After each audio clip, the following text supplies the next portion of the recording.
Good day and happiness life mga ka-life change. So for today's video, this is the starting off. I am your counselor, okay? Leonardo Pulintan po at your service. So may sasagutin tayo today na katanungan ng ating subscriber. Dear ka-life change, paano mo hinahandle ang iyong long distance relationship as an OFW para sa iyong pamilya, anak at mga kapamilya? Sana'y matulungan mo ako sa short na payo mo. Ayan, so sa ating ka-life change, simple lang po yan. Dahil tayo ay mentally present naman sa ating mga pamilya. Yan ang unang-una. Kasi physically, we cannot do anything. Kasi magkaiba tayo ng location, nasa Pilipinas, nasa abroad ka. So, physically, you cannot do anything. But mentally, you can support them through what? Multimedia. Uso na ngayon ang video call at mga messenger natin, di ba? So, malaking tulong ang open communication.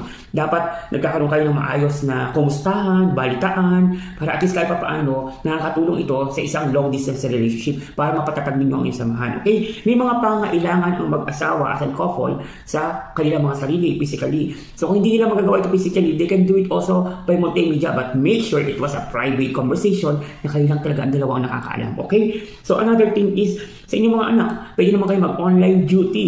Di ba, kagaya ng ginagawa ni Ka-Life Change, nag-online duty ako sa aking anak. At everyday, nag-video call ako at kinakausap ko sila para hindi nagkakaroon ng gap. Okay? So, lumalaki silang okay at naging maayos yung relationship namin as a long distance relationship. So, I hope nakatulong ito sa iyo. God bless!